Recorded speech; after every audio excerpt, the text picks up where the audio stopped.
बड़ी खबर बताते हैं जो आप ही से जुड़ी हुई है। हमारे देश में आपने देखा होगा कैसीनोज पर बैन लगा हुआ है। कैसीनो आपको दिखाई नहीं देंगे, लेकिन मोबाइल फोन में हमारे देश में जो करोड़ों कैसीनोज चल रहे हैं, जो आप सबके फोन में हैं, अब उस पर एक नया बिल लाकर पाबंदी लगाई जाएगी। और इस नए बिल का नाम है the promotion and regulation of online gaming bill 2025। और आज लोकसभा में यह बिल पारित हो गया और हो सकता है बहुत जल्दी यह कानून बन जाएगा। इस बिल से ऑनलाइन गेमिंग को नियंत्रित किया जाएगा और कोई भी ऑनलाइन गेम्स जिसमें लोग अपना पैसा लगाते हैं और जीतने पर वो पैसा कमाते हैं, उन पर रोक लगा दी जाएगी। और ऐसे गेम्स को हम ऑनलाइन मनी गेम्स कहते हैं। आपने आजकल सोशल मीडिया पर बहुत सारे विज्ञापन देखे होंगे। इंस्टाग्राम पर बहुत सारे विज्ञापन आते रहते हैं जिसमें लोग आते हैं और कहते हैं कि मैं तो ये ऑनलाइन गेम खेलता हूं और इस गेम से मैंने इतना पैसा कमा लिया। और वो लोगों को प्रेरित करते हैं कि आप भी खेलिए, घर बैठे पैसा कमाइए। आपने देखा होगा बहुत सारे विज्ञापन हैं कि गेम खेलिए, घर बैठकर पैसा कमाइए। अब ये गेम गैर कानूनी हो जाएंगे। तो इस बिल में 4 बड़ी बातें हैं। पहली बात, ऑनलाइन मनी गेम्स की सर्विस देना, उसका संचालन करना और यहां तक कि उसका प्रचार करना भी अब गैर कानूनी होगा। दूसरा, अगर कोई ऑनलाइन मनी गेम्स ऑफर करता है या उसका प्रचार करता है तो उसे 3 साल तक की जेल और 1 करोड़ रुपए तक का जुर्माना या फिर दोनों हो सकते हैं। विज्ञापन चलाने पर 2 साल की जेल और 50 लाख रुपए तक का जुर्माना या फिर दोनों होंगे। तीसरा, ऐसे गेम्स खेलने वालों को कोई सजा नहीं दी जाएगी। तो एक चीज याद रखिए, अगर आप ऐसे गेम्स खेल भी रहे हैं, ऑनलाइन मनी गेम्स, तो खेलने वालों के खिलाफ कोई कार्रवाई नहीं है, कोई सजा नहीं दी जाएगी। सजा या जुर्माना ऐसे गेम्स की सर्विस देने वालों को, ऐसे गेम्स का संचालन करने वालों को या फिर इनका विज्ञापन करने वालों के खिलाफ यह सजा है। और चौथा, गेमिंग इंडस्ट्री को नियंत्रित करने के लिए अब एक अलग अथॉरिटी बनाई जाएगी जो यह तय करेगी कि ऑनलाइन मनी गेम्स कौन से हैं और यानी इस श्रेणी में कौन कौन से गेम्स आएंगे। और बिना पैसे वाले गेम्स या फिर इलेक्ट्रॉनिक स्पोर्ट्स को बढ़ावा दिया जाएगा जिसमें खिलाड़ी अकेले या फिर टीम के रूप में एक दूसरे के साथ खेल सकते हैं। इस बिल के दायरे में स्किल बेस्ड गेम्स और चांस बेस्ड गेम्स दोनों हैं। अब इसको समझिए, इनमें फर्क क्या है। स्किल बेस्ड गेम्स वो होते हैं जैसे शतरंज या रमी या और भी बहुत सारे गेम्स होते हैं जिसमें लोगों के स्किल्स यानी कौशल और रणनीति पर उस गेम का नतीजा निर्भर करता है। अगर आप अच्छा खेलना जानते हैं तो आप जीतेंगे क्योंकि आपके पास वो स्किल है। और चांस बेस्ड गेम्स होते हैं जो लॉटरी की तरह होते हैं, जिसमें नतीजा लॉटरी की तरह आता है जो या तो आपकी किस्मत पर आधारित है या फिर संयोग पर निर्भर करता है। और इसमें खेलने वालों के कौशल का असर गेम के रिजल्ट पर नहीं पड़ता। और कई देशों में इसे गैम्बलिंग यानी जुआ भी माना जाता है। आज देश के आईटी मंत्री अश्विनी वैष्णव ने कहा कि सरकार गेमिंग इंडस्ट्री की मदद करना चाहती है, लेकिन जब उद्योग के मुनाफे और समाज के हितों में टकराव हो तो मोदी सरकार हमेशा समाज का पक्ष लेगी। ऑनलाइन मनी गेम्स के कारण लोगों में एडिक्शन हो रहा है। जगह जगह से इस तरह की खबरें आती हैं कि परिवार की बचत सारी की सारी गेमिंग के अंदर चली गई। कई जगह एक्सट्रीम केसेस है सुसाइड के। अभी हाल ही में टाइम्स ऑफ इंडिया में एक आर्टिकल छपा था, 31 दिन में 30 सुसाइड ऑनलाइन गेमिंग के कारण। और एक तरीके से ये गेमिंग डिसऑर्डर बन गया जिसको वर्ल्ड हेल्थ ऑर्गेनाइजेशन ने भी पब्लिक हेल्थ इश्यू मान के उसको एक ऑनलाइन गेमिंग डिसऑर्डर का नाम दिया है, जिसके कारण एक सीरियस समस्या समाज में सब जगह से फैल गई है, सब जगह से आ रहा है उसका फीडबैक। तो समाज का हित, मध्यम वर्गीय परिवारों का हित, युवाओं का हित वो बड़ा है। उसी भावना को लेके आज इस बिल को सदन में पेश किया गया और लोकसभा में पास किया गया।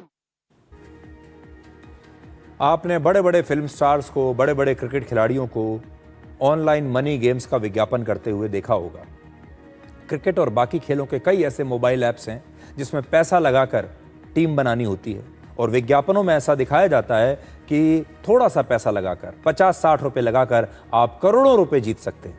और फिर करोड़पति बनने के लालच में हमारे देश के आम लोग अपना मेहनत का कमाया हुआ पैसा ऑनलाइन मनी गेम्स में गंवा देते हैं। ये एक प्रकार से जुए की तरह है। भारत में करीब 59 करोड़ लोग ऑनलाइन गेम्स खेलते हैं, जिन्हें हर साल 20,000 करोड़ रुपए का नुकसान होता है। हालांकि यह सरकार का अनुमान है और असली आंकड़े इससे भी कहीं ज्यादा हो सकते हैं।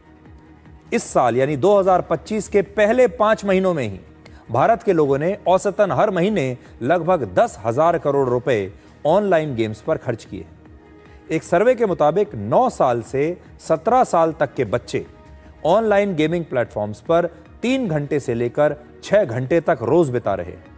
और शहरों में रहने वाले 50% माता पिता का यह कहना है कि उनके बच्चे सोशल मीडिया, OTT और ऑनलाइन गेमिंग प्लेटफॉर्म्स के अब आदी हो चुके हैं, उन्हें इनकी लत लग चुकी है। आपने भी अपने आसपास ऐसे बच्चों को जरूर देखा होगा जिन्हें ऑनलाइन गेमिंग की अब लत लग चुकी है, जिसके नकारात्मक असर की खबरें अक्सर आपको अखबारों में पढ़ने को मिलती रहती हैं, आप देखते रहते हैं। चेन्नई में 8वीं कक्षा के एक छात्र ने अपने दोस्तों के साथ ऑनलाइन गेम्स खेलने के लिए अपने घर से 12 लाख रुपए चुरा लिए। मध्य प्रदेश में सिर्फ 17 साल के एक लड़के ने ऑनलाइन गेम्स में 35,000 रुपए हारने के बाद आत्महत्या कर ली। कर्नाटक में ऑनलाइन गेमिंग में 80 लाख रुपए हारने के बाद एक ही परिवार के 3 लोगों ने आत्महत्या की। उत्तर प्रदेश के कौशाम्बी में सिर्फ 13 साल का एक लड़का अपने घर से 10 लाख रुपए के गहने और पैसे लेकर चला गया। बाद में उसने बताया कि ऑनलाइन गेम्स खेलने से रोकने के बाद जब उसके माता पिता ने उसे रोका तो उसके बाद उसने ये चोरी की। ऑनलाइन गेम्स में इनाम का लालच छोटे छोटे बच्चों को चोरी करने और घर छोड़ने के लिए उकसा रहा है और यह परिवार, शिक्षा और कानून व्यवस्था तीनों के लिए एक बहुत बड़ी चुनौती है। बच्चे आक्रामक हो रहे हैं, बच्चों को लत लग चुकी है। अगर आप बच्चों को आज इससे रोकने की कोशिश करेंगे तो बच्चे हो सकता है अपने परिवार के प्रति ही नफरत पैदा करने लगे अपने दिमाग में। सरकार का दावा है कि ऑनलाइन मनी गेम्स की वजह से लोगों को पैसे का बहुत नुकसान हो रहा है, बच्चों के दिमाग पर बुरा असर पड़ रहा है, बच्चे आक्रामक हो रहे हैं, अपने ही माता पिता से बात नहीं करना चाहते, अपने ही माता पिता का पैसा चुराकर ऑनलाइन गेम्स खेल रहे हैं। और ऑनलाइन गेम्स में पैसा हारने के बाद बहुत सारे लोग ऐसे भी हैं जिन्होंने आत्महत्या कर ली। अब सवाल यह है कि सरकार के इस फैसले का ऑनलाइन गेमिंग इंडस्ट्री पर क्या असर होगा। भारत में ऑनलाइन गेमिंग का बाजार बहुत बड़ा है, करीब 32,000 करोड़ रुपए का, और 2029 तक ये 80,000 करोड़ रुपए तक पहुंच सकता है। भारत में लगभग 400 कंपनियां ऐसी हैं जो इस प्रकार के गेम्स को बनाती हैं या संचालन करती हैं, और एक अनुमान के मुताबिक 2 लाख लोग इस इंडस्ट्री में काम करते हैं। और ऑनलाइन गेमिंग इंडस्ट्री से सरकार को करीब 20,000 करोड़ रुपए का GST भी मिलता है। यानी नए बिल से लाखों लोग प्रभावित हो सकते हैं और सरकार को रेवेन्यू का यानी पैसे का नुकसान भी हो सकता है।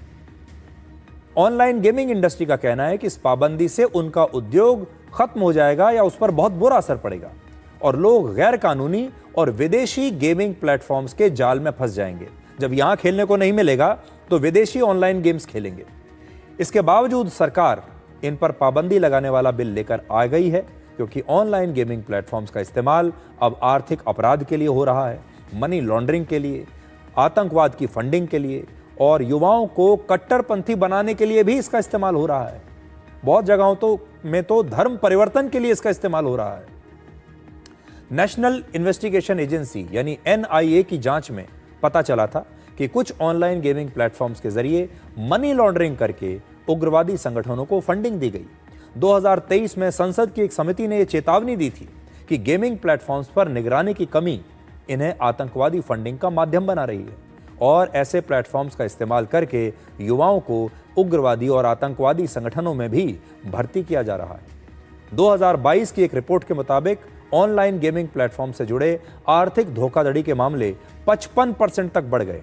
यानी ऑनलाइन गेमिंग अब सिर्फ मनोरंजन नहीं है बल्कि साइबर फ्रॉड का ठिकाना बन गया है।